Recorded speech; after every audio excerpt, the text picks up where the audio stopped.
Hi, Coach Burrows, traveling with you on the Coach's Road. In 1974, he was a world champion with the NBA Boston Celtics. Here he is, Henry Finkel. He's a big part of the celebration. He's enjoying it here, but humbly melting into the background. That was his role. It was Finkel's 8th season in the league. He would retire the next year after 9 seasons as a capable 7-foot backup center. In his 6 years with the Celtics, he was the center who gave Dave Cowens a break late in the first and third quarters or foul trouble quarters. Cowens became a Hall of Famer. Finkel's lifetime numbers of 5 points, 4 rebounds is not going to land him in the Naismith. Pat Conroy wrote in his book about his senior season at the Citadel, My Losing Season, no one forgets the star player, in this case Cowens and Havlicek, but it's difficult to remember the role player. He means the 8th or 9th player off the bench, the situational contributor. Not because their support isn't important, but because by nature of their role, they are overshadowed. This episode, Henry Finkel and his unexpected basketball road.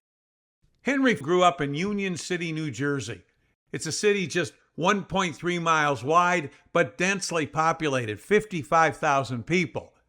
Henry attended the smallest school in town. Here it is.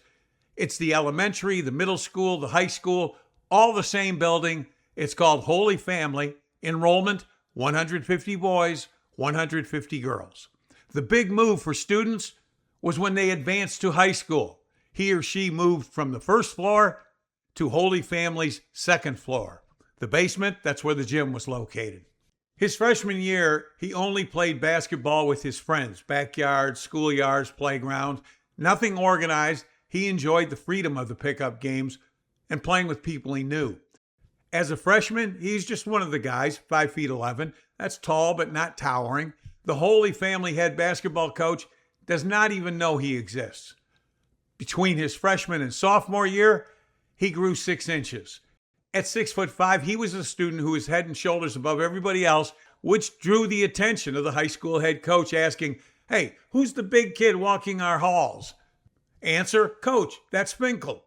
The head coach is also the physics teacher. He may not know Henry, but he knows the Finkel name because Louise is in his class. That day in the middle of class, talking as though her grade was at stake, the coach cold stares at Louise and says, "I want to see your brother at the first basketball practice." Older sister, a junior, made sure her sophomore brother was at that tryout. Of course, he made the team. Henry's not in this video. It's 1950s high school basketball action. Just wanted you to see what it looked like. But going from the free reign expression of playground ball to the fundamentals, which he had no knowledge of, and the systems dominated high school game, that took adjustment. Meaning his sophomore year, he's learning the basics, he's playing varsity, he's starting, and he is still growing. By his senior season, he's 7 feet tall.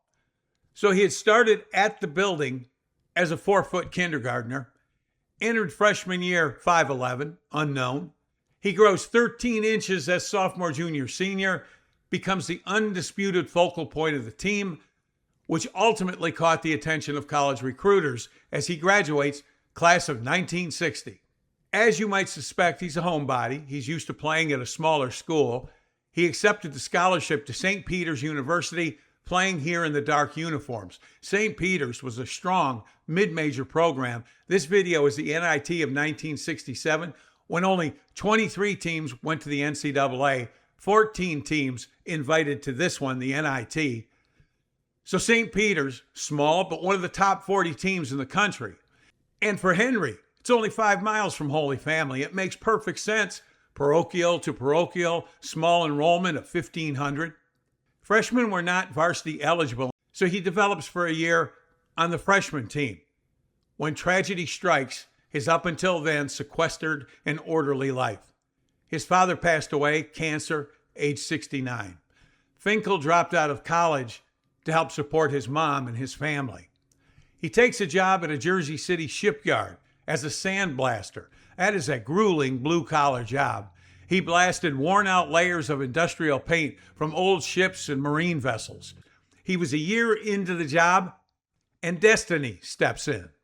He says, I had a day off from the shipyard. I was standing on a street corner talking to my buddies. We're having an ice cream at the local hangout at Dairy Queen.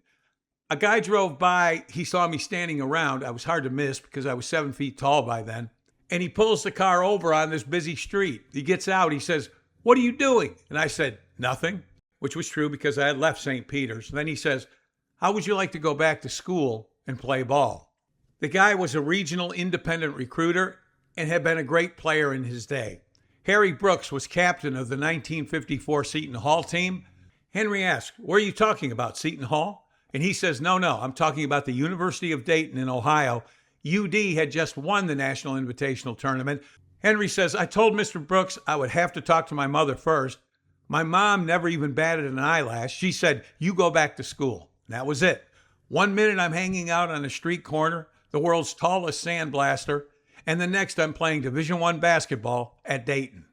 He has a sensational career. 1963-64 as a sophomore, averages 23 points, 13 rebounds. He's drafted by the NBA Lakers. He says, no thank you, I'm playing college ball. 1964-65 as a junior, 25 points and 15 rebounds per game, leads Dayton to the NCAA tournament, gets to the Sweet 16. He's drafted by the 76ers. He says, no thank you, I'm staying at Dayton for my senior year, where he plays in 29 games, 22 points per game, 12 rebounds, and again leads Dayton to the NCAA tournament, the Sweet 16, where they lost to number 1 ranked Kentucky. So his career record, 60 wins, 23 losses, 1,968 points, 62% from the floor, over 1,100 rebounds. For the third time in his career, Finkel is drafted by the NBA. After completing his senior year, keeping his promise to his mom by getting his degree in education, the Lakers come calling again, selecting Finkel in the second round. He leaves Dayton to begin his NBA career. It gets off to a slow start. After 3 seasons, he's traded to the Boston Celtics. That's 1969, and that carries a different pressure. When Finkel arrives, Bill Russell had just retired from coach and player, 11 titles. You can't blame Celtic fans for having high expectations of how the center position should be played.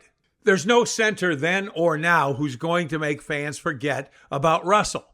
But Finkel battles for a year until Boston selects 6'9" Dave Cowens, the 4th pick of the 1970 draft. Cowens is an instant all-star. This is when the 7-footer from Dayton finds his home, settles into his most effective role, the big man the Celtics could confidently turn to whenever Cowens needed relief. Finkel was never going to be the MVP. His modest statistics, he's overshadowed by 5 future Hall of Famers, Havlicek, Cowens, Nelson, White, Westphal. His head coach, Tommy Heinsohn, is already in the Hall of Fame. This video is of Bill Walton's first NBA game with Portland, happens to be against the Celtics, and you see he's shooting over Celtic defenders. Enter Finkel. He's number 29. He has the size and mobility to guard Walton. This is the blue-collar role he played. Challenge a shot to a miss, makes an interception, defensive rebound, and assist handoff to Havlicek. There's not much traditional video highlights on him, dunks or threes, even twos. He just didn't score that much. Even in the film room, he's overshadowed because this video actually belongs to Bill Walton. But in doing all the little things correctly, making few mistakes for 6 Boston seasons, he's nicknamed Hi Henry and becomes a fan favorite.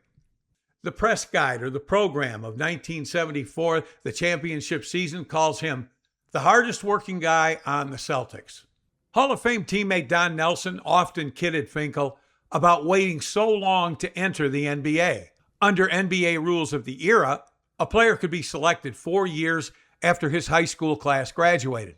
Henry, 1960, Holy Family. He spent a year then on the St. Peter's freshman team.